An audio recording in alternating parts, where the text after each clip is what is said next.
Alhamdulillah, pertama-tama dan terhenti-hentinya kita selalu memperbaharui rasa syukur kita kehadirat Allah atas segala limpahan nikmat yang Dia anugerahkan kepada kita sekalian. Nikmat yang tak terkira dan yang lebih utama adalah nikmatul al-iman dan nikmat-nikmat yang lain, al-hidayah, dan juga nikmat al-ukhuwah. Allah Subhanahu wa taala mengingatkan nikmat ini di dalam Al-Qur'an, wadhkuru ni'matallahi 'alaikum. Dan ingatlah nikmat Allah yang diberikan kepada kalian. In kuntum a'da'an fa'allafa baina qulubikum fa asbahtum bi ni'matihi ikhwana. Yang dulunya kalian bermusuhan, namun Allah melunakkan hati-hati kalian dan Allah menjadikan kalian itu bersaudara.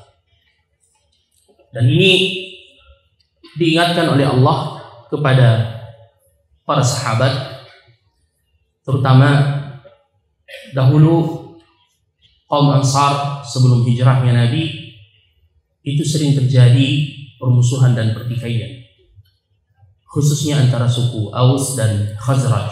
Namun dengan kedatangan Nabi Sallallahu Alaihi Wasallam, beliau mendamaikan mereka dan mereka hidup berukhuwah. Bahkan Nabi juga mempersaudarakan antara kaum Muhajirin dan kaum Ansar. Makanya saya secara pribadi sangat bersyukur, berbahagia merasakan kehangatan ukhuwah di Pinrang ini. Masya Allah, ini tempat yang memiliki kenangan-kenangan manis yang Masya Allah sejak beberapa tahun. Alhamdulillah kita sering bersilaturahim, saling menziarahi, saling mengunjungi, dan semoga Allah Subhanahu wa taala menjadikan ini kenangan-kenangan manis kita nanti di surga insyaallah. Ya, sebagaimana perkataan Ibnu Qayyim yang menyebutkan bahwasanya penghuni surga itu yatadzakaruna ahwalahum fid dunya. Mereka mengenang dan menceritakan kenangan-kenangan manis dulu mereka di dunia. Tidak lupa kami menyampaikan secara khusus apresiasi dan ucapan terima kasih kepada para ikhwah, para asatidzah di DPD Pinrang yang telah kembali memberikan kesempatan kepada kami untuk bersua dengan ikhwah dan akhwat sekalian di kesempatan yang mubarakah ini, di akhir waktu salat Jumat, di akhir waktu hari Jumat, waktu yang insyaallah doa-doa kita mustajab, diterima oleh Allah Subhanahu wa taala. Juga saya mohon maaf kepada para asatidzah. Saya duduk di tempat ini hanya diminta untuk memberi nasihat dan perintah Nabi, idza stansahaka fansahhu.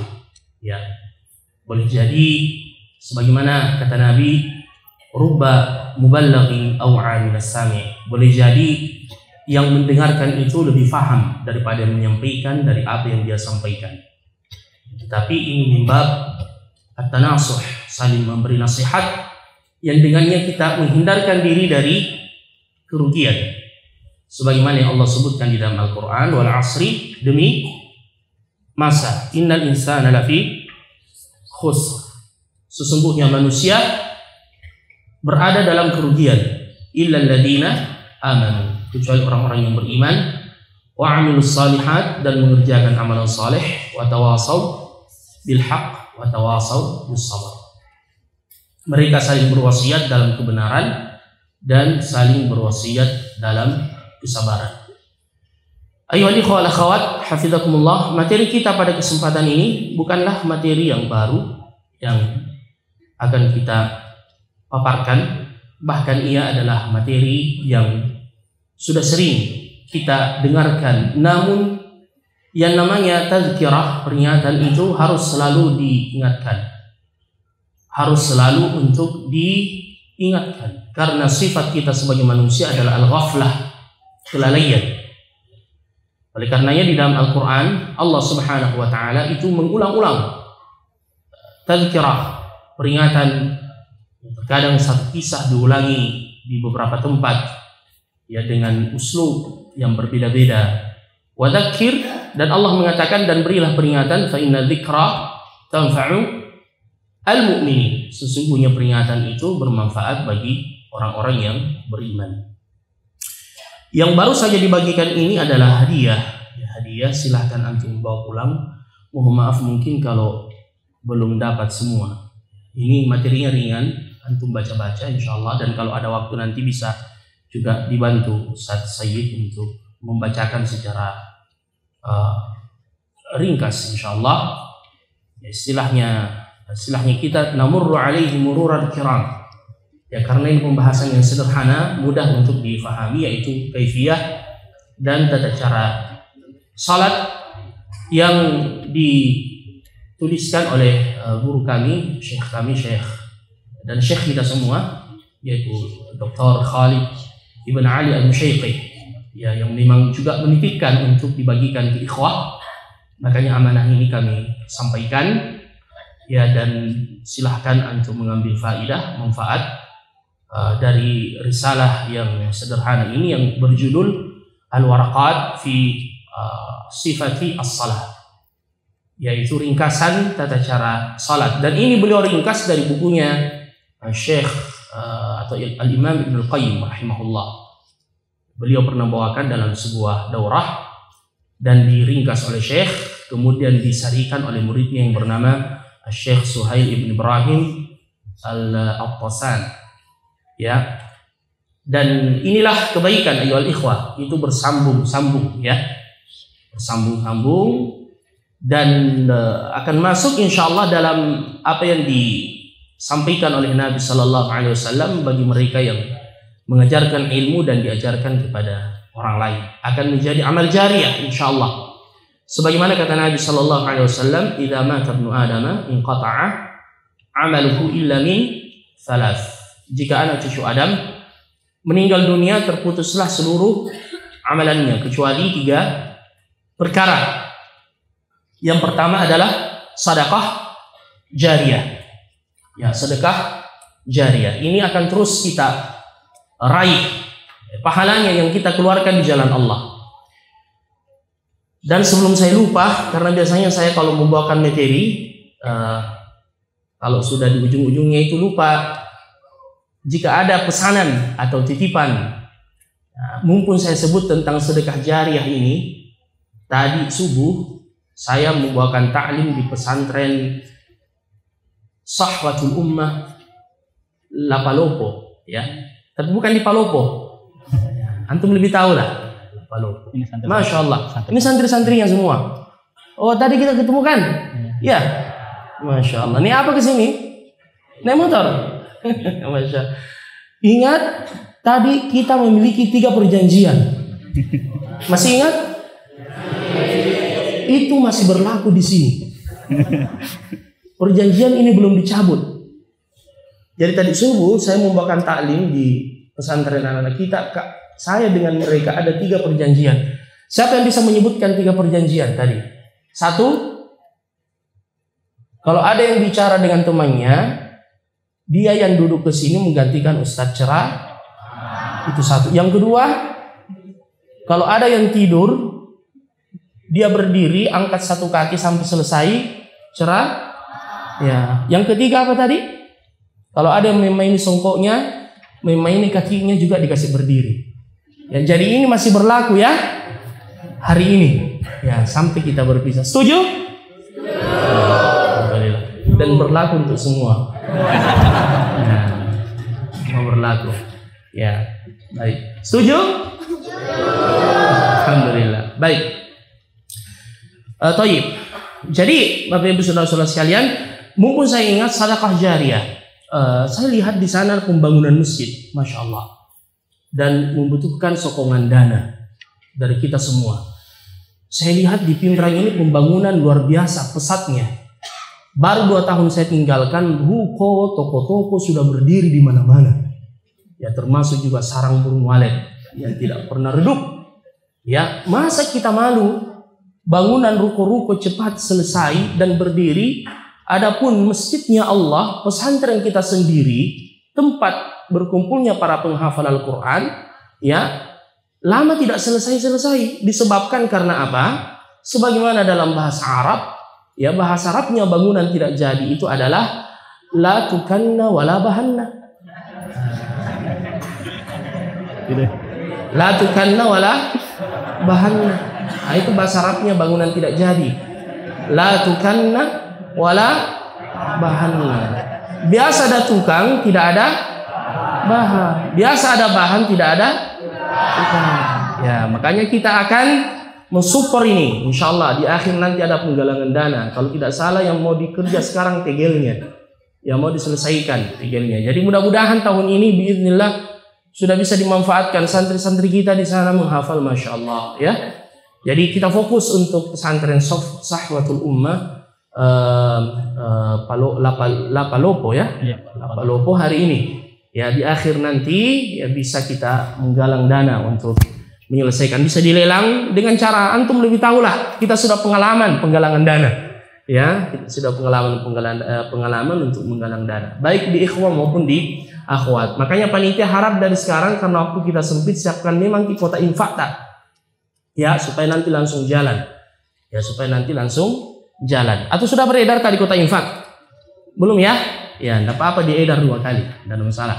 Ya, supaya 2 kali mendapatkan doa malaikat hari ini. Baik. Yang kedua, kita lanjutkan hadis tadi, aw ilmin yuntafa'u bihi, ilmu yang bermanfaat bagi sesama. Dan yang ketiga, waladin saleh yad'u lahu, anak saleh yang mendoakan kedua orang tuanya. Baik. Jadi Bapak Ibu saudara-saudara sekalian, yang kita lakukan ini untuk kemudian mengumpulkan amal-amal jariyah. Ya. Dan kita semua adalah syuraka fil ajr. Berkongsi dalam pahala. Ya, biiznillah, dan keutamaan Allah Subhanahu wa taala itu sangatlah luas. Baik. Adapun materi kita adalah keagungan salat. Adalah keagungan salat. Saya akan memulai mengingatkan kita semua dengan hadis qudsi dari Abu Hurairah radhiyallahu anhu dari Nabi sallallahu alaihi wasallam yang diriwayatkan dari Allah dan diriwayatkan oleh Imam Bukhari rahimahullah fi sahihih. Haditsun qudsi, yaitu firman Allah Subhanahu wa taala, man 'ada li waliyan faqad adantuhu bil harb. Barang siapa yang memusuhi wali-waliku, kata Allah, maka aku mengumumkan perang kepadanya. Jadi barang siapa yang memusuhi wali-wali Allah, maka Allah mengumumkan perang kepadanya. Siapa wali-wali Allah? Dijelaskan dalam surah Yunus, ala inna awliya Allahi la khawfun alaihim wa lahum yahzanun. Sesungguhnya wali-wali Allah itu tidak ada rasa takut dan tidak ada kesedihan bagi mereka. Alladzina amanu wa kanu yattaqun, yang beriman kepada Allah dan bertakwa kepada Allah. Jadi derajat kewalian itu di sisi Allah bertingkat-tingkat, berbeda-beda, sesuai dengan kadar apa? Keimanan dan ketakwaan. Tapi perlu digaris bawahi bahwasanya yang namanya wali Allah itu ya tidaklah kemudian terbatas pada seseorang yang diberi lakab secara khusus. Misalkan ini disebut wali Allah, atau pakaian tertentu, ya, atau pakaian tertentu. Wali-wali Allah cirinya tadi beriman dan bertakwa kepada Allah Subhanahu wa taala. Boleh jadi dia adalah petani, boleh jadi ia adalah nelayan, boleh jadi ia adalah pedagang, boleh jadi ia adalah pegawai negeri, boleh jadi ia adalah ulama, apalagi ulama. Ya, sampai ulama kita mengatakan, illam yakunul ulama humul wali falaysa lillahi wali. Andaikan para ulama itu, ulama ar-rabbani, yang mengamalkan ilmunya, yang mengajarkan ilmunya, bukan wali, Allah tidak memiliki wali-wali. Ya. Jadi semua bisa bahkan dikatakan wali-wali Allah, cuma derajatnya berbeda-beda. Ada yang muktasib, pertengahan, yang kata para ulama mencukupkan dirinya dengan amalan yang wajib dan menjaga dirinya dari yang diharamkan. Itu yang sederhana, pertengahan. Wali yang sederhana. yaitu mencukupkan diri dengan yang wajib dan menjauhkan diri yang diharamkan. Ya. Kemudian tingkatan yang lebih tinggi, mengerjakan amalan yang wajib, kemudian menambah dengan amalan sunnah, meninggalkan dari yang diharamkan, dan meninggalkan perkara-perkara yang sifatnya makruh dan seterusnya. Ini tingkatan yang paling tinggi. Ya, disebutkan oleh Allah di dalam Al-Quran, "Thumma awrathna al-kitaba alladhina istafaina min ibadina faminhum zalimun li nafsihi wa minhum muqtasidun wa minhum sabiqun bil khairati biidznillah." Jadi, Bapak Ibu saudara-saudara sekalian, inilah ciri wali yang disebutkan oleh Allah Subhanahu wa ta'ala, yaitu yang beriman kepada Allah dan bertakwa kepada Allah Subhanahu wa ta'ala. Baik. Kemudian lanjutan hadis tadi, wa ma taqarraba ilayya 'abdi. Ini ciri secara khusus yang disebutkan oleh Allah, siapakah wali-walinya. Tidaklah hambaku mendekatkan diri kepada aku dengan sebuah amalan yang paling aku cintai dari amalan yang aku wajibkan kepada mereka. Ini satu, perhatikan ini. Amalan yang wajib. Amalan yang wajib harus diperhatikan dengan baik. Dan amalan wajib yang paling utama, yang pertama adalah mentauhidkan Allah. Akidah. Ya, akidah. Ya, makanya mengapa ayuhal ikhwah, akidah ini adalah perkara yang harus selalu diingatkan kepada umat kita. Karena banyak juga yang terjatuh dalam kesyirikan disebabkan karena apa? Kejahilan, ketidaktahuan. Ya. Dan Al-Quran itu pada hakikatnya diturunkan oleh Allah semuanya berkaitan dengan akidah. Ya. Ketika Allah menceritakan surga, tidaklah masuk ke dalam surga kecuali ahlu tauhid. Innahu man yusyrik billahi faqad harramallahu alaihil jannah. Sesungguhnya orang yang mempersekutukan Allah itu diharamkan untuknya masuk ke dalam surga. Kemudian neraka diceritakan Allah di dalam Al-Quran, tempat kembalinya orang-orang yang mempersekutukan Allah. Salat ditunaikan sebagai wujud dari pengamalan aplikasi dari akidah itu. Begitu pula dengan akhlak yang mulia yang disebutkan di dalam Al-Quran. Ini adalah aplikasi dari akidah, keimanan kepada hari akhirat. Ya. Sebagai contoh misalkan dalam surah Al-Insan disebutkan oleh Allah, wa yut'imuna at-ta'ama ala hubbihi miskinan wa yatiman wa asira. Mereka memberi makan. Ya, wa yut'imuna at-ta'am, memberi makan ala hubbihi, dari apa yang mereka cintai. Miskinan, orang miskin. Yang kedua apa? Anak yatim, bahkan tawanan perang. Wa asira, innama nut'imukum, lanjutkan ayatnya, kami memberi kalian makan karena li wajhillah, untuk mengharapkan wajah Allah.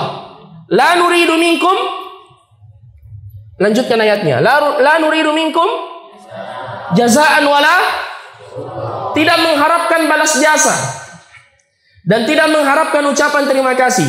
Apalagi ayat setelahnya, la nuridu minkum jazaa'a wala syukura inna nakhafu min rabbina yauman abusan qamtarira.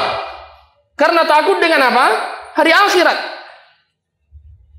Salat misalnya yang ditunaikan, wa innaha lakabiratun illa 'alal khashi'in. Salat itu berat kecuali orang-orang yang takut. Siapa mereka? Alladzina yadhunnuna annahum mulaqu Rabbihim wa annahum ilaihi raji'un. Masya Allah. Yang yakin dengan hari perjumpaan dengan Allah Subhanahu wa ta'ala dan akan kembali kepada Allah Subhanahu wa ta'ala. Jadi jangan pernah kita itu merasa bosan membicarakan tentang akidah, tentang bahaya kesyirikan, ya, dan seterusnya. Ya, makanya pernah ada di Sudan dai Ansarus Sunnah Al-Muhammadiyah, Masya Allah. Ini yang terkenal juga mendakwahkan tentang tauhid dan memerangi kebid'ahan serta kesyirikan. Ada seorang syekh, setiap pengajiannya pasti tentang tauhid, tentang akidah, bahaya kesyirikan, pembatal keislaman, pembatal akidah dan tauhid. Ya, sampai-sampai ada salah seorang jamaah, seperti biasa, jamaah itu pasti banyak yang memberi masukan, kritikan. Dia bilang begini, "Syekh, sekali-sekali coba sampaikan kepada kami materi tentang ibadah. Ya, kami sudah bosan dengan pembahasan masalah akidah dan kesyirikan. Ya, Syekhnya bilang baik, pekan depan insyaallah kita mulai pembahasan tentang ibadah. Kita mulai dari pembahasan tentang salat. Tiba waktu pengajian pekan yang akan datang, pekan berikutnya, Syekhnya mulai fiqh ibadah dan membahas tentang kitabus salat. Dimulai dari pembahasan tentang at-taharah, yaitu cara bersuci. Dan beliau memulai dari pembatal-pembatal wudu. Beliau mengatakan pembatal wudu yang pertama adalah kesyirikan kepada Allah Subhanahu wa taala. Ya. Dijelaskanlah lagi kenapa kesyirikan ini bisa membatalkan wudu. Jadi kembali lagi pada pembahasan akidah dan tauhid. Jadi memang begitu, ayyuhal ikhwah ala karim. Kemudian yang kedua, setelah tauhid dan akidah adalah apa? As-salat. Salat. Ini kewajiban yang kedua yang disebutkan sebagai arkanu al-Islam, yaitu at-tauhid, bersyahadat asyhadu an la ilaha illallah wa anna muhammadar rasulullah. Kemudian yang kedua adalah mendirikan salat. Mendirikan salat 5 waktu sehari semalam. Ini ayyuhal ikhwah perkara yang wajib diperhatikan oleh setiap di antara kaum muslimin. Dan ini adalah perkara yang paling penting di dalam agama kita. Salat, amalan yang akan pertama kali dihisab di hadapan Allah Subhanahu wa taala. Ya. Makanya kalau kita melihat ayyuhal ikhwah di dalam Al-Qur'an, Allah menyebutkan bagaimana perhatian para nabi-nabi Allah Subhanahu wa taala berkaitan dengan masalah salat. Ya, dimulai dari Nabi Ibrahim alaihissalam, diabadikan perkataannya di dalam Al-Quran, Rabbana inni askantu min dzurriyyati biwadin ghairi dzi zar'in 'inda baitikal muharram Rabbana liyuqimu as-salah. Ya Allah, aku meninggalkan keluargaku. Coba bayangkan, Allah menyuruhnya untuk hijrah, membawa keluarganya dan bayinya yang masih kecil Ismail di tempat yang tandus. Tidak ada kehidupan, kota Mekah pada waktu itu. Dan beliau berdoa kepada Allah, ini askantu, saya meninggalkan keluargaku, min dzurriyyati, keturunanku, biwadin, di sebuah lembah, ghairi dzi zara', yang tidak ada tumbuhan dan tanaman, inda baitikal muharram, di sisi rumahmu yang mulia, yaitu Ka'bah al-Musyarrafah.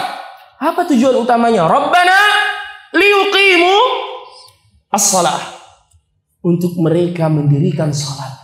Subhanallah. Untuk mereka apa? Mendirikan salat. Ya, makanya lanjutan ayat tersebut di akhir kisah Ibrahim ini, Allah Subhanahu wa taala kemudian menyebutkan doanya Ibrahim alaihissalam, Rabbi ja'alni muqimas salati wa min dzurriyyati Rabbana wa taqabbal doa. Ya Allah, jadikanlah aku orang yang senantiasa mendirikan salat. Rabbi ja'alni muqimas salah. Dan juga keturunanku. Wa min dzurriyyati. Makanya ya ikhwah, agar kita bisa istiqamah dalam menjalankan perintah Allah, terutama salat, perbanyak doa pada Allah. Perbanyak doa pada Allah Azza wa Jalla.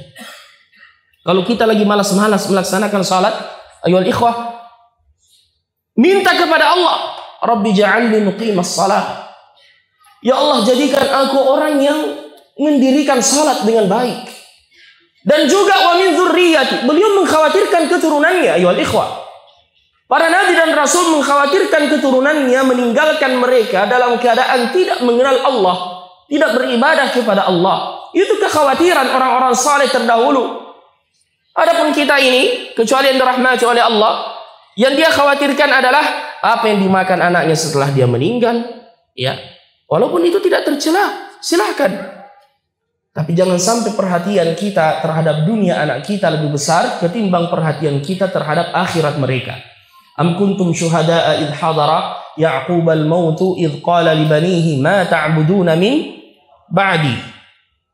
Ketika kematian mendatangi Ya'qub alaihissalam, beliau bertanya kepada anaknya. Beliau mau menenangkan dirinya, meninggalkan dunia dengan tenang. ma ta'buduna min ba'di. Apa yang kalian sembah setelah aku meninggal. Jadi ini doanya Ibrahim alaihissalam. Rabbi ja'alni muqimas salati wa min dzurriyyati rabbana wa taqabbal du'a. Baik. Kita ambil lagi contoh anaknya Ismail alaihissalam. Masya Allah, nazalat alaihi sakinah. Ada yang turun ketenangan kepadanya. Masya Allah. Masya Allah. Jadi memang majelis ilmu itu di antara keutamaannya nazalat alaihimus sakinah, turun padanya ketenangan. Jadi biasa memang kalau orang di majelis ilmu itu enak sekali tidur. Turun ketenangan. Ya. Betul gitu Ustaz Syahrir. Tafsirannya itu termasuk ya.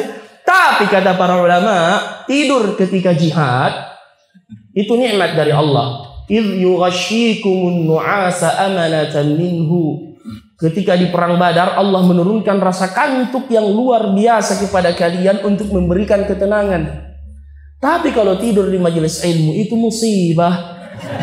Ya. Dan biasanya itu kalau sudah selesai di majelis langsung hilang itu kantuknya. Ya, apalagi kalau ada pembagian konsumsi. Ya, ini pengalaman kami dulu. Ya. Kalau kami dulu diundang ya pergi ya waktu masih remaja masjid, ya acara pertama pembukaan oleh protokol. Acara kedua pembacaan ayat suci Al-Quran. Acara ketiga sepatah kata dari ketua panitia, sambutan. Ya sampai masuk hikmah Isra Mi'raj atau Maulid. Ya kita semua tidur.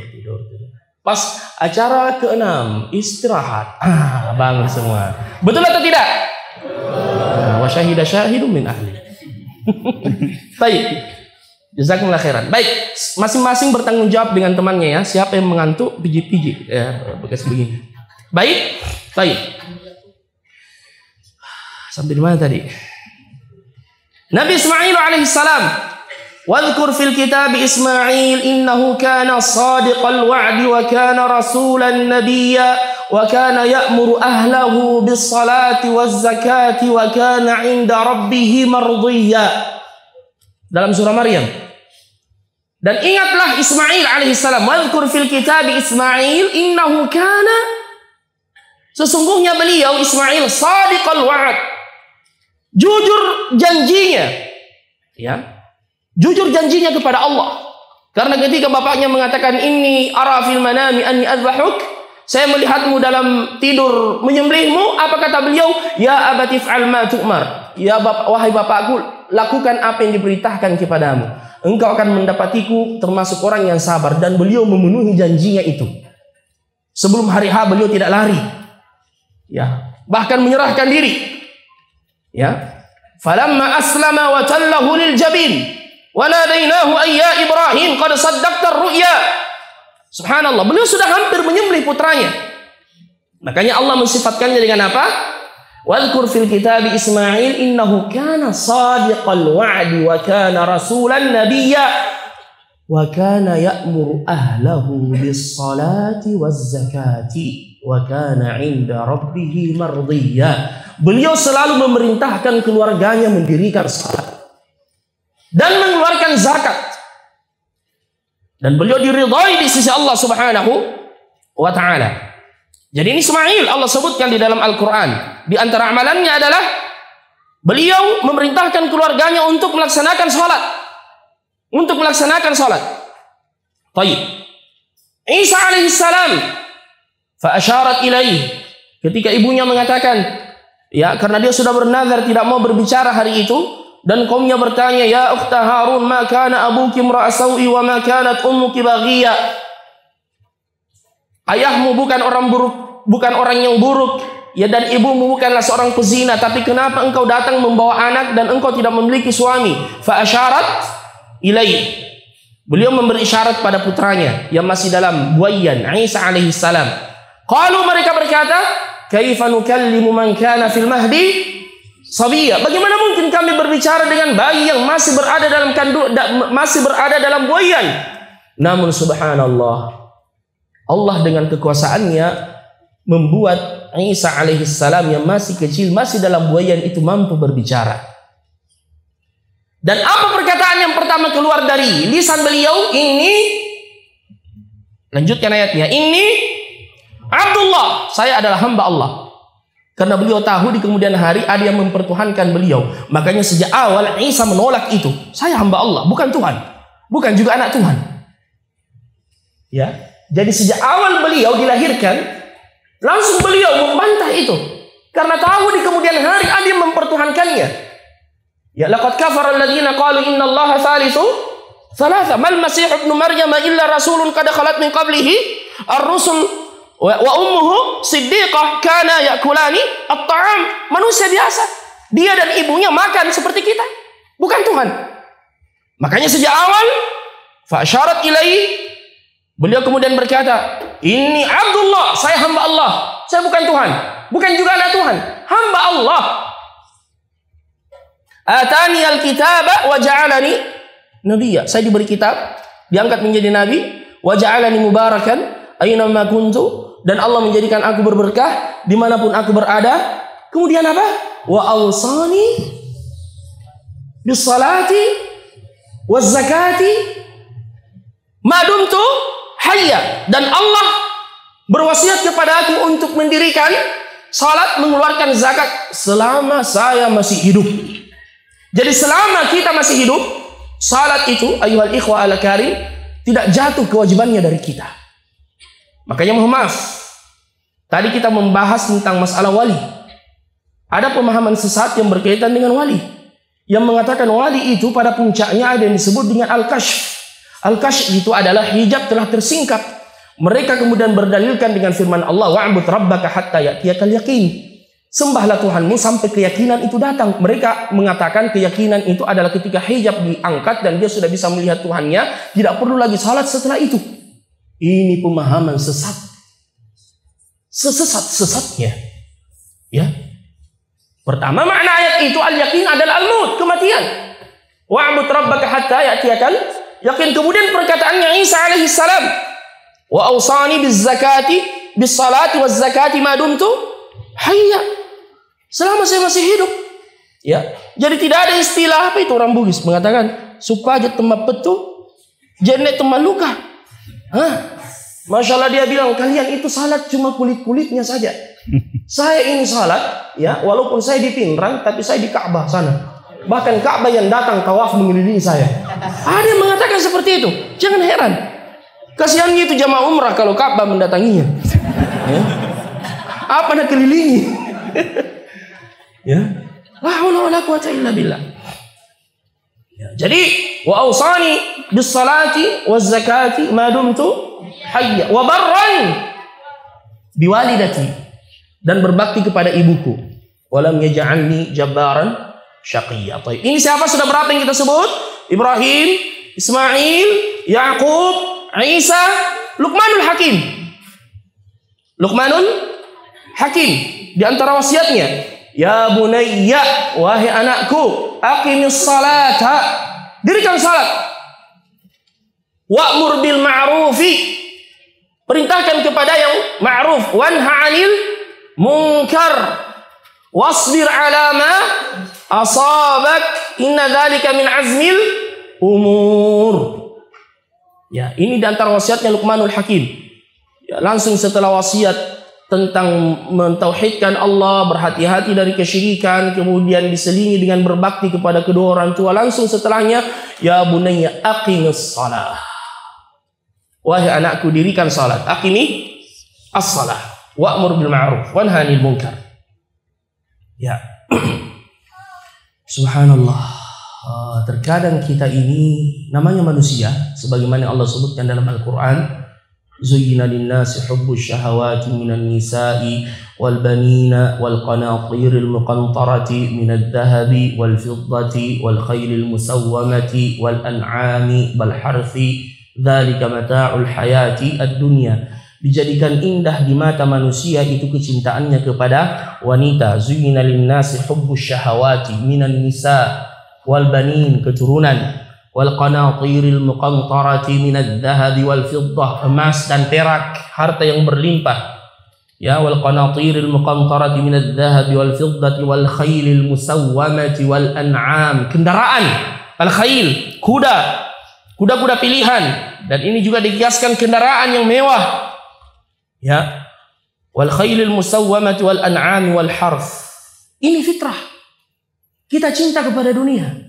Ya. Allah yang menyebutkan itu di dalam Al-Quran. Tetapi ayuhal ikhwah, dengarkan baik-baik ayat ini. Allah mengatakan begini.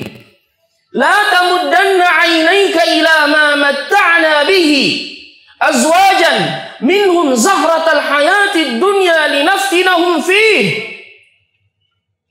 La tamuddanna 'ainaik. Jangan melalakkan kedua mata kalian, menunjukkan bahwasanya dia ngiler, iri dan mau seperti itu kepada orang yang kami berikan kenikmatan dunia, istri yang cantik, ya, istilahnya Ustadz Saiful Ansar, mobil yang berkilat-kilat, rumah yang bertingkat-tingkat, istri yang cantik memikat. Pernah saya dengar beliau berkata seperti itu, ya. Jadi Allah mengatakan la tamuddanna 'ainaik, kepada yang Allah berikan dunia beserta isinya. Bahkan Allah mengingatkan linaftinahum fi, itu fitnah, ujian. Ya, dunia secara zatnya tidak tercela, terutama kalau digunakan dalam ketaatan. Ya, silakan kita jadi kaya raya. Buktinya kita butuh dana untuk penggalangan dana. Betul atau tidak? Apa yang mau disumbangkan kalau tidak ada harta? Ya, jadi tidak tercela, silakan jadi kaya raya, tidak mengapa. Abu Bakar As-Siddiq kaya raya, Abdurrahman bin Auf kaya raya, Utsman bin Affan kaya raya. Bahkan ketika beliau menyumbang dengan hartanya yang banyak, Nabi memegang emas yang disumbangkan oleh Utsman bin Affan, membolak-balikkannya seraya tersenyum. Nabi mengatakan, "Ma dharra Utsman ma fa'ala ba'da al-yawm." Tidak ada lagi yang membahayakan Utsman apapun yang ia lakukan setelah hari ini. Dia sudah melewati jembatan, masuk ke surga, khalas. Kalau ada dosanya setelah itu diampuni oleh Allah, karena dia berjihad dengan hartanya. Yang salah itu kalau diperbudak oleh dunia. Makanya Allah mengatakan jangan iri yang seperti itu. Adapun iri kepada orang yang diberi harta dan rajin bersedekah, tidak mengapa. Itu the best. Itu yang disebut dengan ghibtah. Ya, ghibtah.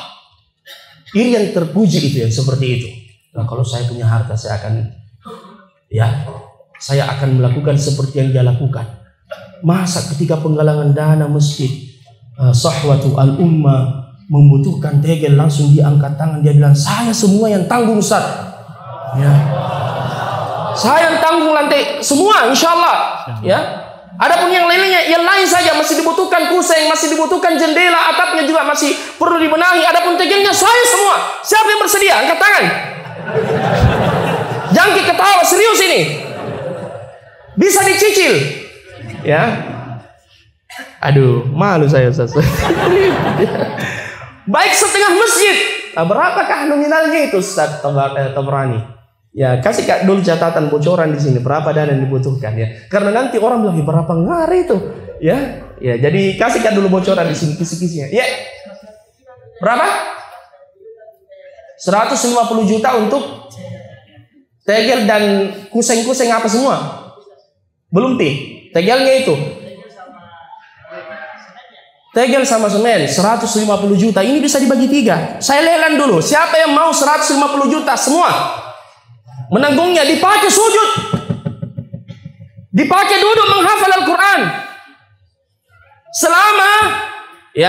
Selama digunakan insyaallah, ya kita di kios taki, di tempat bisnis taki, anak-anak ini mengaji, semua pahalanya mengalir kepada kita. Siapa yang mau borong ini pahala? 150. Satu berani? Siap? Baik, kita turunkan ya. Baik, separuhnya atau seperti separuhnya saja dulu ya. Atau 100 dulu diturunkan standarnya 100.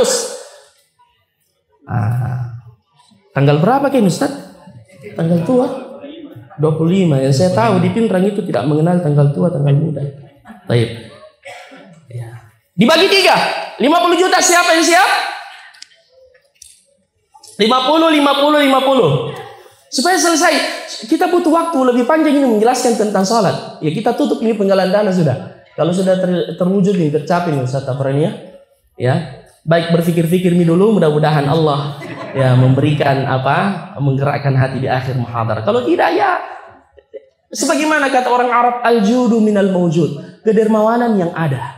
Ya. Jangan juga dipaksakan. Ya jangan jangan menganggap bahwa Ustaz ini menodong kita. Ya tidak. Ya al-judu minal mawjud. Kedermawanan dari yang ada insyaallah. Nanti kita ulangi. Ya. Bisa lewat kita.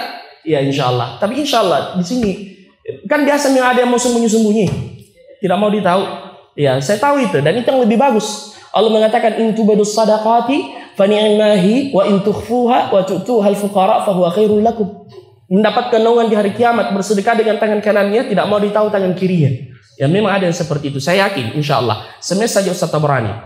Tapi terang-terangan juga boleh. Ya, terang-terangan juga boleh. Karena ayat berikutnya Allah mengatakan intu bersedekah fa ni'ma wa intu wa yukaffir ankum min sayyi'atikum intu bersedekah fa ni'mahi. Kalian bersedekah terang-terangan itu bagus. Bersembunyi-sembunyi juga boleh. Alladzina yunfikuna amwalahum bil-laili wan-nahari sirran wa 'alaniyah. Yang berinfak di jalan Allah di waktu pagi, di waktu siang, di waktu malam, terang-terangan atau sembunyi-sembunyi. Baik, kita kembali dulu ke materi kita. Mana tadi sampainya? Ini penggalan dana masuk lagi di tengah-tengah. Baik. Baik. La tamuddanna 'ainaika ila ma matta'na bi azwajan linaftinahum fi. Kemudian Allah melanjutkan warizqu rabbika khairun wa abqa. Dan apa yang ada di sisi Tuhanmu itu lebih baik dan lebih kekal. Siapa yang tahu lanjutan ayatnya? Atau ayat berikutnya? Angkat tangan. Wa'mur ahlaka bis salati wastabir 'alaiha. Saya sudah sebutkan ya. Linaftinahum fi warizqu rabbika khairun wa abqa. Lanjutannya adalah wa'mur ahlaka bis salati wastabir 'alaiha. Perintahkan keluargamu mendirikan salat dan bersabarlah saat engkau memerintahkannya. Subhanallah. Coba kita lihat ini. Jadi setelah Allah mengatakan bahwasanya jangan iri dengan perhiasan orang yang diberikan perhiasan dunia dan apa yang ada di sisi Tuhanmu itu lebih baik, Allah menyambungnya dan mengatakan wa'mur ahlaka bis salah. Perintahkan keluargamu salat. Seakan Allah hendak mengatakan bahwasanya pada saat kita memerintahkan anak kita mendirikan salat itu lebih baik daripada dunia beserta isinya. Ya, itu lebih baik daripada dunia beserta isinya. Kemudian Allah mengatakan wastabir. Allah tidak mengatakan wasbir. Wasbir artinya bersabarlah. Tapi wastabir ada tambahan huruf dan kaidah dalam bahasa Arab ziyadatun fil mabani ziyadatun fil ma'ani. Semakin bertambah hurufnya bertambah maknanya. Artinya kuatkan kesabaranmu. Nah, ini juga menunjukkan bahwasanya memerintahkan keluarga dan anak itu salat tidak mudah. Betul atau tidak? Ya. Biasa dikasih bangun salat subuh, pulang dari masjid masih tidur belum bangun. Ya, jangan langsung kita mengatakan wah ini memang anak ini calon-calon penghuni neraka. Jangan begitu, tidak boleh. Tidak boleh. Wastabir, sabar. Sabar. Ya. Jangan langsung kita mengatakan memang ini fotokopinya anaknya Nabi Nuh. Padahal anaknya. Ya.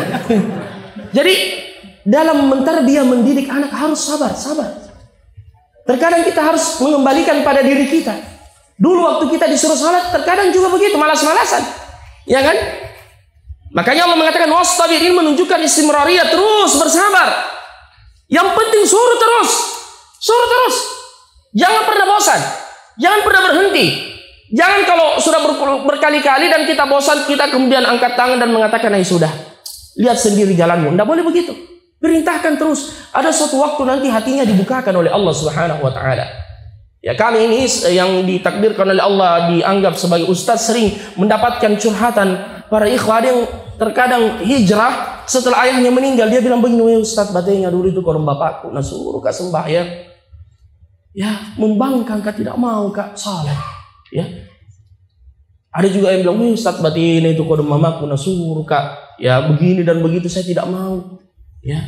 Tapi baru dapat hidayah. Apakah terlambat? Tidak. Allah tidak menyanyiakan itu. Bahkan mengalir pahalanya ke dalam kuburnya walaupun telah meninggal dunia. Ya. Karena Bapak Ibu saudara-saudara sekalian, nasihat seperti itu sampaikan saja, sampaikan terus, jangan bosan. Ada suatu waktu nanti hatinya itu dibukakan oleh Allah Subhanahu wa taala. Sama dengan anak-anak kita yang masih kecil. Biasa kita nasihati, dia cuek, bermain. Kita sudah hampir marah. Ini anak dikasih tahu tidak mendengar. Padahal dia rekam itu. Dia rekam. Ulangi terus. Ada suatu waktu nanti hatinya dibukakan oleh Allah. Makanya Nabi itu tidak pernah zuhud menasihati sampai anak kecil sekalipun. Ya, sampai anak kecil. Ajarkan kebaikan kepada mereka. Ya, makanya Nabi menyebutkan dalam hadis, muru auladakum bis-shalah, perintahkan anakmu untuk melaksanakan salat dan mereka berusia 7 tahun. Ya. Dan kalau sudah masuk usia 10 tahun belum salat, tidak apa-apa, sedikit ditegasi, dipukul, tapi pukulan yang mendidik, bukan pukulan yang merusak. Ya, nanti kena masalah dengan Komnas Perlindungan Anak. Ya, pukulan yang mendidik, misalkan dicolek kakinya agak keras kalau subuh untuk bangun salat dan seterusnya. Ya, jadi ini menunjukkan kedudukan keagungan salat di sisi Allah Subhanahu wa taala. Wa'mur ahlaka bis-salati wastabir 'alaiha. Ya, perintahkan keluargamu untuk mendirikan salat dan bersabarlah ya dalam memerintahkan mereka untuk menunaikan salat. Baik, siapa lagi nabi yang belum kita sebut yang berkaitan dengan masalah salat ini? Siapa lagi Ustaz Said? Nabi Musa alaihissalam. Innani ana Allahu la ilaha illa ana fa'budni.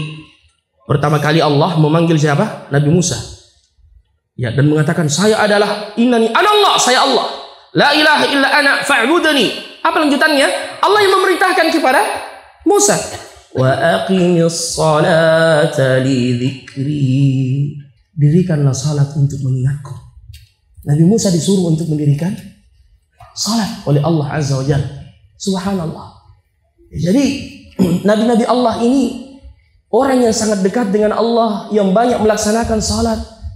Ya, bahkan mereka itu menjadikan salat pelipur laranya sebagaimana disebutkan tadi oleh Ustadz Ketua DPD yang menyampaikan sambutannya bahwasanya istirahatnya orang yang beriman itu lewat salat. Nabi kita begitu. Karena Nabi sallallahu alaihi wasallam idza hazabahu amrun fazi'a ila shalah. Kalau beliau ada masalah yang sulit atau diperhadapkan pada ujian yang sangat berat, beliau salat. Beliau salat. Zakaria alaihissalam ya sudah lama menikah dan umurnya sudah mulai menua dan belum dikaruniai keturunan, dan beliau berdoa kepada Allah ya sebagaimana Allah sebutkan di dalam Al-Qur'an, hunalika da'a Zakaria Rabbi habli min ladunka dzurriyyatan thayyibah innaka sami'u ad-du'a. Tayyib. Di mana Nabi Zakaria mendapatkan kabar gembira dari Allah akan diberikan seorang keturunan dan anak yang di kemudian hari diangkat menjadi nabi, bahkan menjadi pemuka di tengah kaumnya yang bernama Yahya, dalam salatnya. Ya. Hunalika da'a Zakaria Rabbi habli min ladunka dzurriyyatan thayyibah innaka sami'ud du'a. فنادته الملائكة وهو قائم يصلي في المحراب. Malaikat memanggilnya dan menyerunya. Dan apa yang beliau lakukan?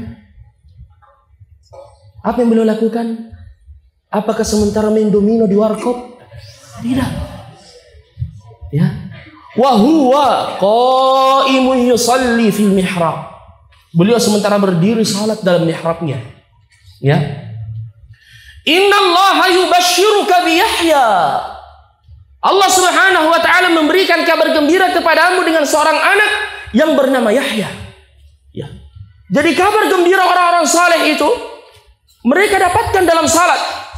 Makanya Allah mengatakan ista'inu bis sabri was salah. Ya ayyuhalladzina amanu ista'inu bis sabri was salah. Dua hal ini, sabar dan salat. Biasa kalau ada orang yang berduka, yang kehilangan, yang mendapatkan ujian dan musibah, biasa kita usap-usap ya pundaknya dan mengatakan sabar ki, sabar ki, sabar ki. Tapi jarang ada yang mengatakan salat ki, salat, salat ki. Betul atau tidak? Padahal Allah mengatakan ista'inu bis sabri Rasul suruh salat. Ya. Seperti yang dilakukan oleh Nabi. Karena salat itu dari kata as-silah artinya hubungan kita dengan Allah Subhanahu wa taala. Curhat dalam sujud. Di akhir malam, apapun masalah kita Bapak Ibu saudara-saudara sekalian, ya, adukan kepada Allah dalam salat. Kita akan dapatkan insyirahus sadar. Subhanallah, mungkin sudah pernah antum dengarkan kisah yang disebutkan oleh para ulama tafsir, termasuk diantaranya Imam Ibnu Katsir ketika menafsirkan firman Allah dalam Al-Quran, surah An-Naml, amma yujibul muqtarra idza da'ahu wa yakshifu as-su' wa yaj'alukum khulafa'al ardi a ilahum ma'allah qalilan ma tadhakkarun. Amma yujibul muqtar, siapa gerangan yang mengabulkan permohonan orang yang terdesak. Nah, beliau kemudian menceritakan sebuah kisah nyata, seorang lelaki yang hendak bepergian di satu tempat, dia menyewa, ya, seorang lelaki yang menyewakan kendaraannya. Ya, dia memiliki gerobak yang ditarik oleh kuda atau ditarik oleh keledai, ya. Subhanallah, ketika dia naik ke atas kendaraannya menuju ke tempat yang hendak ia tuju, dia mengatakan lewati jalan ini, ya, sebagaimana jalan yang biasa ia lewati. Tetapi orang ini mengatakan tidak, kita lewat jalan ini lebih dekat, ya, kita potong kompas.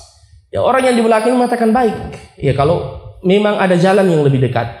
Ternyata dia dibawa ke sebuah tempat yang angker, yang menakutkan. Sampai di tempat itu penuh dengan tengkorak yang berserakan. Ternyata orang ini adalah seorang pembunuh yang sadis, yang memakan daging manusia.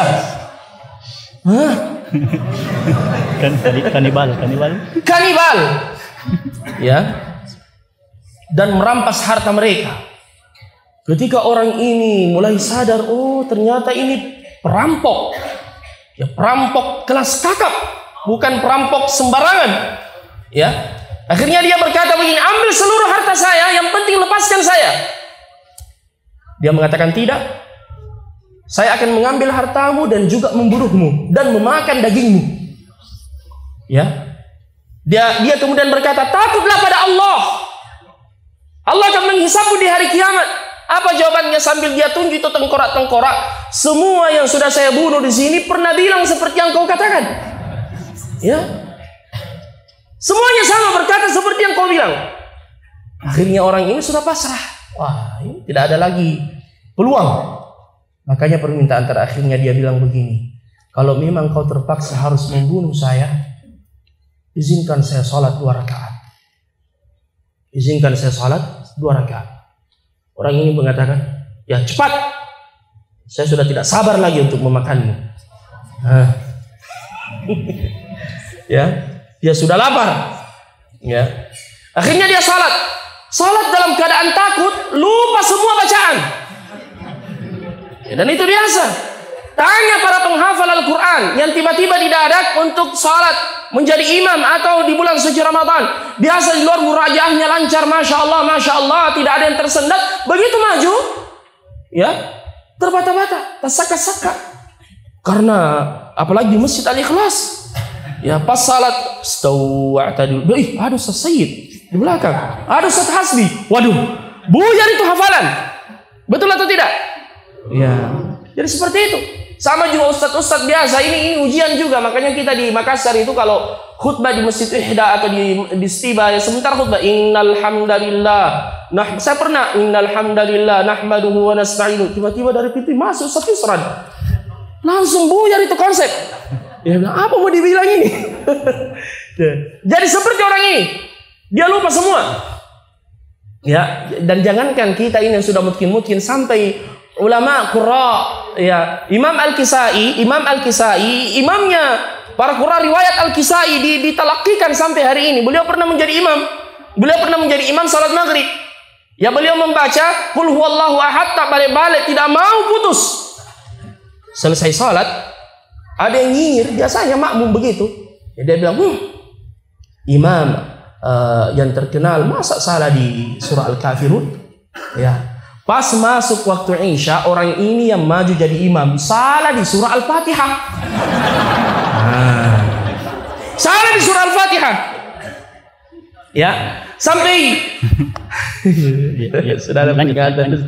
Sampai Imam Al-Kisai berkata seperti ini, ihfaz lisanaka wa la taqul fa innal balaa muwakkalun bil mantiqi. Jaga lisanmu dengan baik, jangan sembarang kau bilang, karena sesungguhnya musibah itu bisa gara-gara lisan. Ya, jadi lisan ini sumber musibah, hati-hati, jaga dengan baik, apalagi jika berkaitan dengan kehormatan saudara kita. Baik, jadi orang ini mengatakan cepat, dia salat. Subhanallah, sampai Al-Fatihah dia lupa bacanya, dia lupa.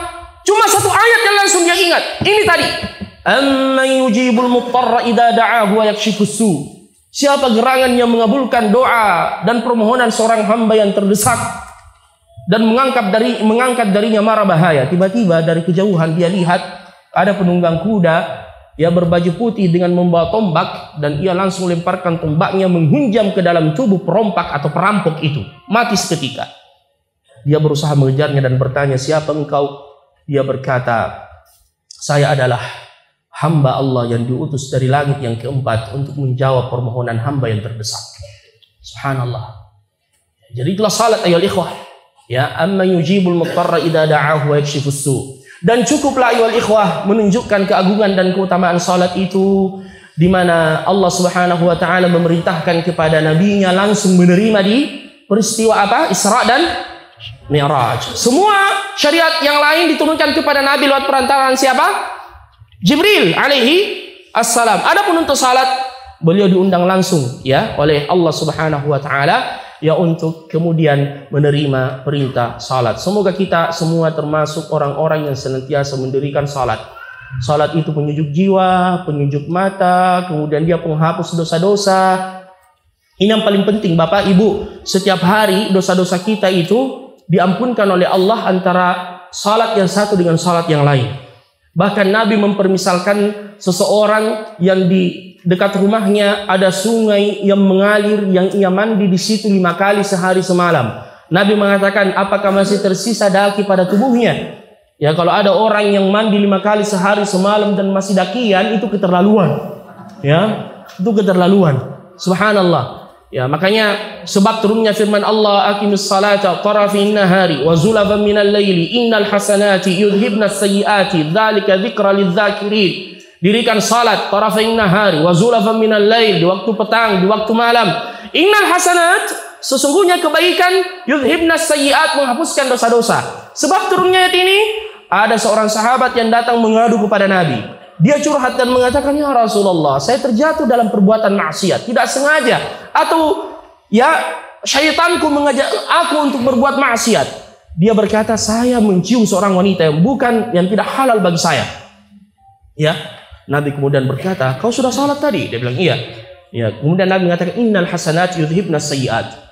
Ya, kebaikan itu menghapuskan keburukan yang telah engkau lakukan. Sampai sahabat bertanya, ya Rasulullah, apakah ayat ini khusus untuk dia atau untuk semua? Beliau mengatakan, untuk semua umatku, untuk semua kita. Jadi salat menghapuskan apa? Dosa-dosa. Makanya jaga kita salat dengan baik, Bapak Ibu saudara-saudara sekalian. Bahkan kalau perlu cepat-cepat ke masjid sebelum dikumandangkan azan, menunjukkan apa? Hati kita yang rindu dengan salat. Hati kita yang rindu dengan rumah-rumah Allah Subhanahu wa ta'ala. Gantungkan hati kita di masjid, yang dengannya insya Allah di hari kiamat kita akan langsung mendapatkan naungan dari Allah Subhanahu wa ta'ala. Saya rasa demikian Bapak Ibu saudara-saudara sekalian. Waktu sangat membatasi kita, dan saya persilakan kepada Ustaz Sayyid buka buku tadi itu. Beliau baca secara cepat ini kaifiyah salat ayyuhal ikhwah. Ya, ini insya Allah mudah bisa langsung dipahami. Beliau baca cepat, insya Allah. Mudah-mudahan bisa ya, minimal ya ada yang kita sampaikan kepada jamaah insya Allah. Fadhal Ustaz Sayyid. Bismillahirrahmanirrahim. Qala al-muallif rahimahullahu taala wa ghafara lahu walil ustad walil hadirin. Bismillahirrahmanirrahim. Segala puji bagi Allah dan selawat serta salam semoga tercurah kepada Rasulullah sallallahu alaihi wasallam. Amma ba'du, ini adalah sifat salat Nabi sallallahu alaihi wasallam yang diambil dari penjelasan sifat salat Nabi sallallahu alaihi wasallam karya Ibnu Qayyim rahimahullah, yaitu sebagai berikut. Jika seseorang berdiri untuk salat, hendaklah ia menghadap kiblat dan bertakbir dalam keadaan berdiri, sebab berdiri adalah rukun dalam solat fardu. Disunnahkan mengangkat kedua tangannya saat takbiratul ihram, baik sejajar dengan bahu atau sejajar dengan ujung telinga. Sesekali melakukan ini dan sesekali melakukan itu. Ini kaidah, bahkan Syekh menyebutkan seperti itu. Semua sifat-sifat salat yang di dalamnya ada tanwi', ada beberapa cara, baik dalam bentuk perbuatan atau bentuk perkataan, maka yang sunnah itu diperganti-gantikan.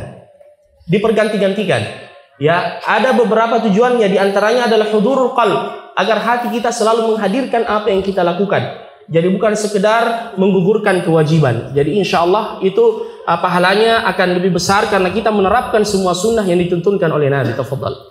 Ketika dia mengangkat kedua tangannya sejajar dengan kedua bahunya atau sejajar dengan kedua daun telinganya, ia mulai bertakbir untuk ihram mulai solat. Lafaznya Allahu Akbar dan tidak sah menggantinya dengan lafaz yang lain. Takbiratul ihram adalah rukun, sementara takbir-takbir selainnya adalah wajib.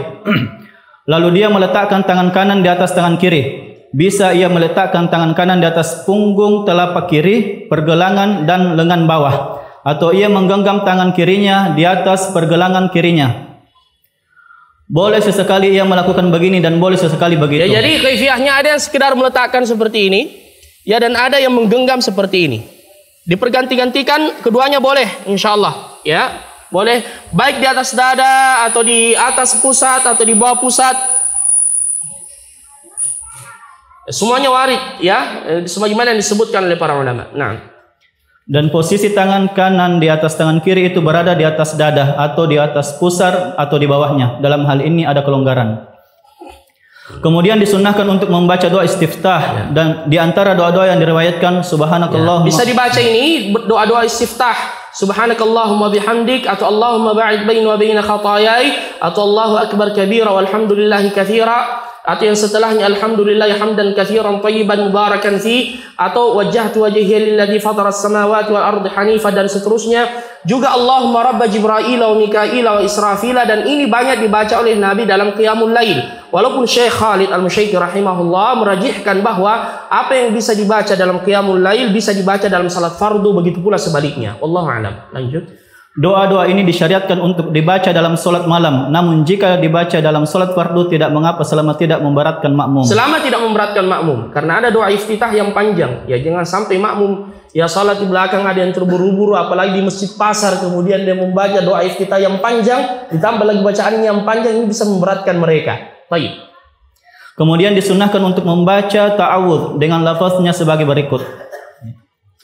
Ya, terus a'udzubillahi minasyaitonir rajim, a'udzubillahi samil alim minasyaitonir rajim, a'udzubillahi minasyaitonir rajim min nafthihi wa nafthihi wa hamzihi. Naam. Kemudian disunnahkan untuk membaca basmalah, bismillahirrahmanirrahim. Karena syaitanlah yang akan selalu memalingkan kita dari kekhusyuan ayyuhal ikhwah. Makanya kita berlindung kepada Allah di awal salat dengan membacanya. Dibaca secara pelan atau keras tergantung situasi dan maslahatnya. Sebagaimana pendapat Ibnu Taimiyah. Maksudnya maslahatnya, ya, kalau kita mungkin selama ini memegangi, mensirkan, tidak dikeraskan, tetapi dalam kondisi tertentu seperti li ta'lif qulub al-mu'minin, atau di tempat yang melihat dijaharkannya basmalah itu, maka tidak mengapa kita menjaharkan atau mengeraskan basmalah. Kemudian membaca Al-Fatihah sebagaimana sabda Nabi sallallahu alaihi wasallam dalam hadis Ubadah yang diriwayatkan oleh Bukhari dan Muslim, tidak sah solat bagi siapa yang tidak membaca Fatihatul Kitab. Membaca Al-Fatihah merupakan rukun di setiap rakaat bagi imam dan orang yang solat sendirian. Adapun hukumnya bagi makmum, ia juga merupakan rukun di setiap rakaat kecuali jika solatnya adalah solat jahar yang dibaca dengan suara keras, maka imam menanggung bacaan itu untuk makmum. Disunnahkan bagi imam untuk mengeraskan bacaan jika solatnya jahar seperti maghrib, isya dan subuh, dan disunnahkan juga mengeraskan amin. Kemudian disunnahkan membaca surah setelah Al-Fatihah. Kebiasaan Nabi SAW dalam solat adalah membaca satu surah lengkap pada setiap rakaat. Jika surah itu panjang maka beliau membaginya. Dalam solat subuh Nabi SAW sering membaca tiwal mufassal, surah-surah bagian panjang dari surah Qaf sampai Al-Mursalat, dan kadang beliau membaca yang lebih panjang dari itu. Ya, karena Al-Quran itu terbagi menjadi 3. Yang pertama dia disebut dengan as-sab'ut tiwal, 7 surah yang panjang. Kemudian yang kedua al-mi'un, Dan yang ketiga al-mufassal. Al-mufassal ini terbagi disebut dengan al-mufassal karena banyak fasalnya. Dipisahkan dengan bismillah, bismillah, bismillah. Ini terbagi menjadi tiga. Ada tiwalul mufassal, ada awsatul mufassal, ada qisarul mufassal. Ada yang panjang, mufassal yang panjang, ada yang pertengahan, ada yang pendek. Adapun yang panjang di sini disebutkan tadi mulai dari surah Qaf dan Al-Mursalat. Ya, Qaf sampai Al-Mursalat. Ini disebut dengan apa? Tiwal al-mufassal. Kemudian wasatul mufassal surah setelahnya yaitu An-Naba sampai Ad-Duha sebagaimana pendapat sebagian ulama, dan qisarul mufassal yang pendek-pendek dari Ad-Duha sampai An-Nas. Naam. Telah diriwayatkan dari Abu Bakrin radhiyallahu anhu bahwa beliau membaca surah Al-Baqarah. Beliau pernah membaca surah Al-Baqarah ya dalam satu salat. Nah, dan telah diriwayatkan dari Umar radhiyallahu anhu bahwa beliau membaca surah Al-Baqarah, surah Al-Hajj, Yusuf dan Al-Kahfi. Dan juga diriwayatkan dari Ali radhiyallahu anhu bahwa beliau membaca surah Al-Anbiya. Nabi sallallahu alaihi wasallam membaca dalam salat zuhur kadang dengan awsatul mufassal, pertengahan mufassal dari surah An-Naba sampai Ad-Duha, dan kadang dengan tiwal al-mufassal. Dan beliau membaca dalam salat asar dengan pertengahan mufassal atau seukuran dengan itu. Beliau biasa membaca dalam salat maghrib dengan qisar mufassal yang pendek dari surat 2 sampai An-Nas atau yang seukuran dengannya. Terkadang pula diriwayatkan bahwa Nabi sallallahu alaihi wasallam membaca surah Al-A'raf, kadang At-Tur, kadang Al-Mursalat, dan kadang diriwayatkan dari para sahabat bahwa beliau sallallahu alaihi wasallam pernah membaca surah Ad-Dukhan, Yasin dan Al-Fath. Adapun dalam salat Isya, beliau biasanya membaca awsatul mufassal atau yang seukuran dengannya. Terkadang juga diriwayatkan bahwa para sahabat membaca dalam salat dengan surah Muhammad, Al-Fath dan Yusuf. Kemudian beliau sallallahu alaihi wasallam mengangkat kedua tangannya sejajar dengan bahu ketika takbiratul ihram, lalu bertakbir untuk ruku seraya mengucapkan Allahu Akbar. Beliau mengucapkannya saat berpindah dari berdiri menuju ruku. Begitu pula dengan takbir-takbir yang lainnya dan bacaan Sami Allahu liman hamidah, semuanya dibaca saat perpindahan gerakan. Ruku yang standar adalah membungkuk dengan posisi lebih dekat ke ruku daripada berdiri. Ruku yang paling sempurna adalah menggenggam lutut dengan kedua tangan, lalu jari-jari direnggangkan ketika ruku, merenggangkan punggung hingga lurus dan menjadikan kepala sejajar dengan punggung, serta menjauhkan kedua lengan dari sisi tubuh. Lalu mengucapkan Subhana Rabbiyal Azim. Bacaan ruku bisa dilewat ini, seterusnya bisa diperganti-gantikan sebagaimana yang kita sebutkan tadi. Nah, lalu ia mengangkat kepalanya dari ruku', Sami Allahu liman hamidah. Lalu ia mengangkat kepalanya dari ruku' seraya mengucapkan Sami Allahu liman hamidah. Allah mendengar siapa yang memujinya. Ini diucapkan oleh imam dan orang yang solat sendirian, dan ucapan ini hukumnya wajib. Ia mengangkat kedua tangannya sebagaimana ketika takbir saat ruku', lalu berdiri tegak kembali, dan ini termasuk rukun solat. Kemudian membaca Rabbana walakal hamd dan seterusnya. Nah, bacaan tambahan yang dianjurkan ya mil'us samawati wa mil'ul ardi wa mil'u ma syi'ta min syai'in ba'd. Bisa dilihat di sini saat kita i'tidal ya, ditambahkan Sami Allahu liman hamidah Rabbana walakal hamdu, ada beberapa sighah, dan ditambahkan dengan mil'us samawati wa mil'ul ardi wa mil'u ma syi'ta min syai'in ba'd dan seterusnya. Nah, bisa juga ditambahkan dengan doa Allahumma tahhirni bis-salji wal barad dan seterusnya. Baik.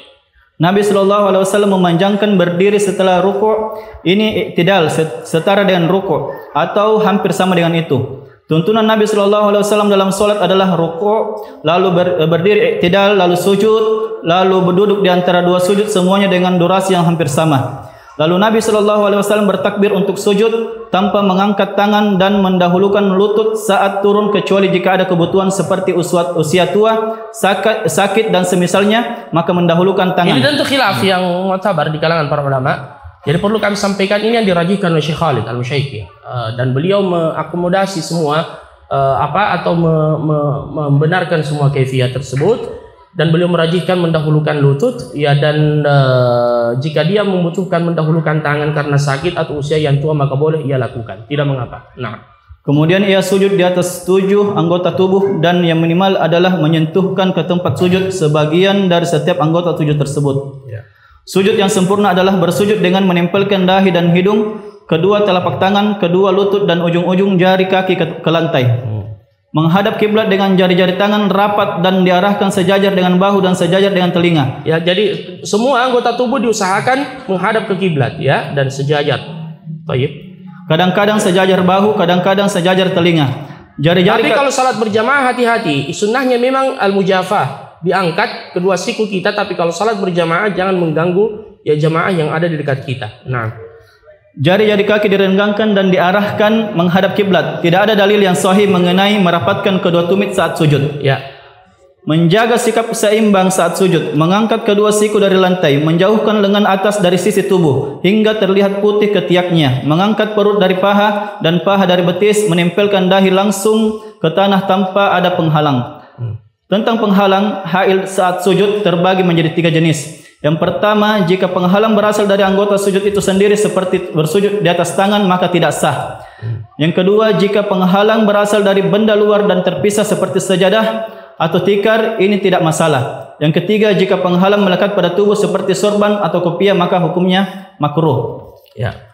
Kemudian membaca Subhana Rabbiyal A'la. Ya, ini di antara zikir yang dianjurkan. Disunahkan juga membaca zikir-zikir yang lain, bisa dilihat di situ. Allahumma laka sajadtu, juga subhanaka wa bihamdika la ilaha illa ant, subhanaka Allahumma rabbana wa bihamd, subuhul quddus, subhana dzil jabarut, dan seterusnya. Juga di antara doa-doa yang bisa dibaca diriwayatkan dalam sujud, Allahumma ghfirli dzambi kullahu wa diqqahu wa jillahu. Kemudian juga Allahumma inni a'udzu biridhaka min sakhatik, dan seterusnya, subhanakallahumma rabbana wa bihamdik, dan seterusnya. Ini semua bisa dibaca. Baik. Ruku dan sujud disesuaikan dengan lamanya berdiri. Jika bacaan berdirinya panjang, maka ruku dan sujudnya pun dipanjangkan. Kemudian ia bertakbir, lalu mengangkat kepalanya dari sujud tanpa mengangkat kedua tangannya, lalu duduk di antara dua sujud. Duduk ini adalah rukun, dan bagaimanapun caranya duduk itu sudah mencukupi. Disunnahkan duduk iftirash, dan ini adalah posisi asal di semua duduk dalam solat, yaitu duduk di atas kaki kiri yang dibentangkan, lalu menegakkan kaki kanan dan mengarahkan jari-jarinya ke arah kiblat, atau duduk iq'a di antara duduk sujud sesekali, yaitu dengan menegakkan kedua kakinya dan duduk di atas tumitnya. Ini dibutuhkan dalam beberapa kondisi. Misalkan juga kalau kita salat menggunakan sepatu alal khuf, ya di tempat yang terbuka, dan ini juga sunnah, ya maka iqa' terkadang dibutuhkan, duduk di atas tumit, kedua tumit kita. Nah, ia meletakkan kedua tangannya di atas kedua pahanya yang terbentang, dengan jari-jarinya dirapatkan saat duduk di antara dua sujud, lalu mengucapkan ya, Rabbi firli. Zikir ini hukumnya wajib. Nah. Ya. Kemudian sujud lagi seperti yang telah dijelaskan sebelumnya, lalu bangkit berdiri sambil bertakbir tanpa mengangkat kedua tangannya, dan duduk sejenak, duduk istirahat jika diperlukan karena faktor usia, tua, sakit atau sejenisnya. Ya, termasuk jilsa istirahat sebelum bangkit ke rakaat berikutnya. Jilsa istirahat, ya dia duduk beristirahat kemudian berdiri. Kalau dia membutuhkannya maka silahkan. Nah, jika tidak boleh langsung berdiri. Lalu membaca ta'awudz dan basmalah, kemudian membaca Al-Fatihah dan surah seperti yang telah disebutkan sebelumnya, dan menyempurnakan rakaat kedua seperti rakaat pertama namun lebih pendek dari rakaat pertama. Kemudian duduk untuk tasyahud awal, dan itu hukumnya wajib. Adapun posisi duduk yang minimal adalah duduk dengan posisi apa saja. Namun posisi duduk yang sempurna adalah duduk iftirash seperti yang telah dijelaskan sebelumnya. Ketika dia duduk untuk tasyahud, maka ada dua cara bagi kedua telapak tangan. Cara yang pertama, ia menggenggam jari-jari tangan kanan kecuali jari telunjuk dan jari tengah. Lalu ia melingkarkan ibu jari dengan jari tengah dan menunjuk dengan jari telunjuknya as-sababah, yaitu mengangkatnya terus-menerus dari awal tasyahud hingga akhir tanpa digerakkan. Ya. Cara yang kedua, ia menggenggam semua jari tangan kanannya dan menunjuk dengan jari telunjuknya tanpa digerakkan, sebagaimana telah dijelaskan. Ya.